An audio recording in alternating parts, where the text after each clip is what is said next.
நேயர்கள் அனைவருக்கும் என் உள்ளம் கனிந்த பணிவான வணக்கங்கள். நேயர்களே,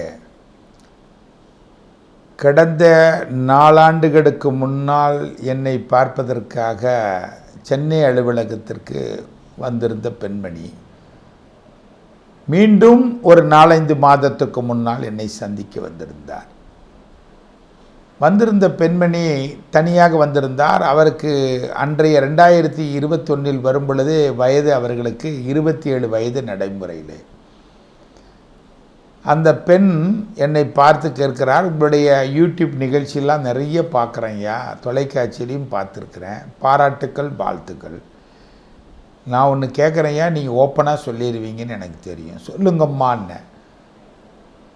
நான் ஏற்கனவே ஒருவரை காதலித்து அவரும் என்னை விட்டுட்டு போயிட்டார், நானும் அவரை விட்டுட்டேன், ஏதோ ஒரு குடும்ப சூழ்நிலை காரணமாக. ஆனால் இன்றைக்கு எனக்கு திருமணம் ஆகிய 2 மழலை செல்வங்கள் இருக்கிறது.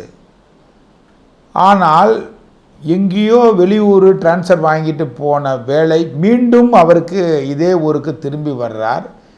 எதர்ச்சையாக பழைய காதலனை நான் மீண்டும் சந்திக்கிறேன்.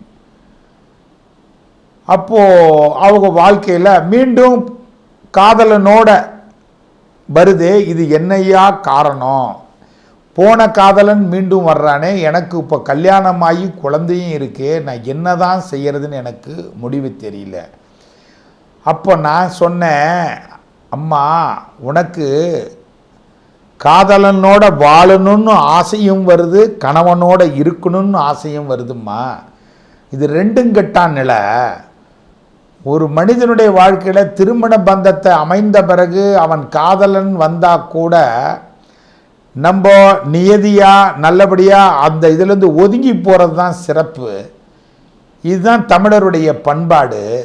ஆனால் உங்களுடைய ஜாதக அமைப்புன்னு ஒன்று இருக்குது இல்லையா, அது வாழவும் கூடாது, பொழைக்கவும் கூடாது.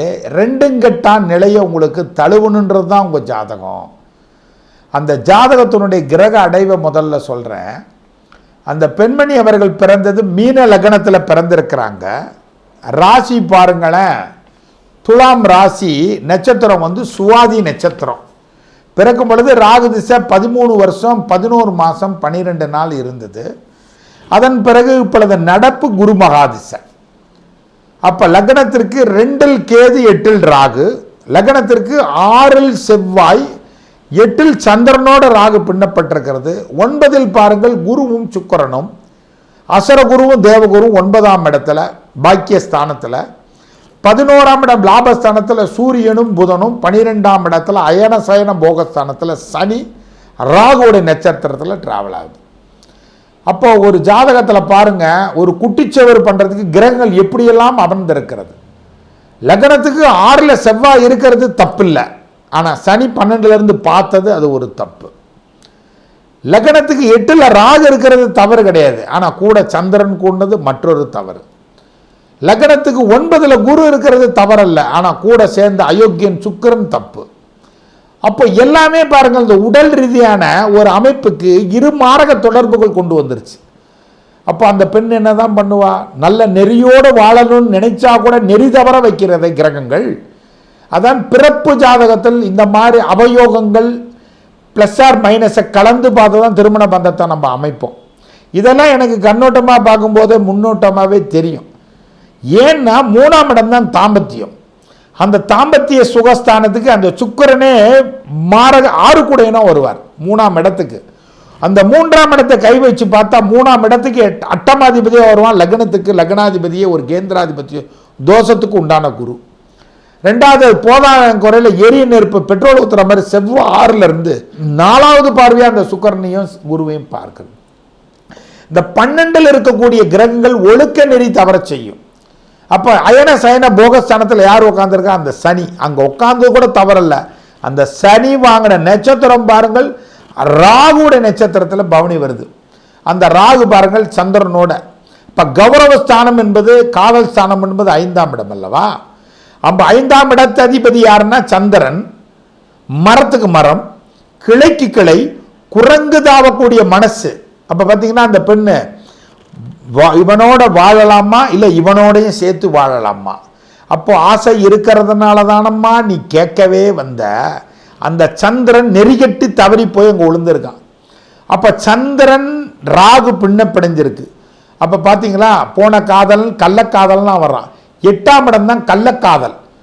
அப்போ 8ஆம் இடத்து அதிபதி குருவோட சுக்கரன் கொடுறான் பாருங்க. இந்த குரு திசை சந்திர புத்தி, குரு திசை செவ்வாய் புத்தி, குரு திசை ராகு புத்தி, இந்த 3 புத்திகளே உன்னை அவமானப்படுத்தி விட்டுடுமா.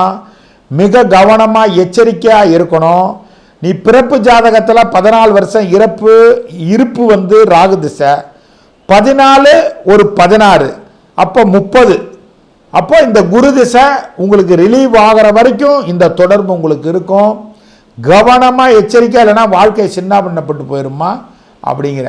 அப்போ பார்த்தீங்களா நண்பர்களே, அந்த பெண்ணுக்கும் ஆசை இருக்குது. அந்த பொண்ணு சொல்கிறா, இல்லை சார் எனக்கு வந்தவனை விடவும் முடியல, கணவனை விடவும் முடியல, என்னதான் பண்ணுறேன்னு நானே என்னை புத்தி கெட்டு போய் தான் நான் கேட்க வந்திருக்கேன்.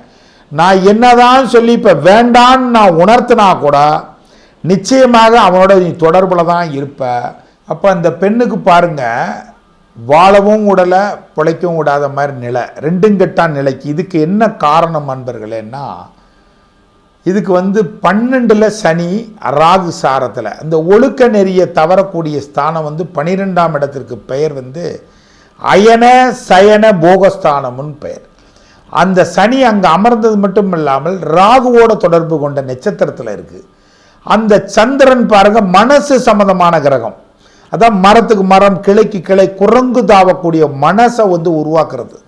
அந்த சந்திரன் ராகுசாரம், ராகுசாரத்தில் பின்னப்பட்டிருக்கிறதுனால தான் இந்த மாதிரி இவர்கள் நெறி தவறக்கூடிய ஒரு அமைப்பையும் உருவாக்குது.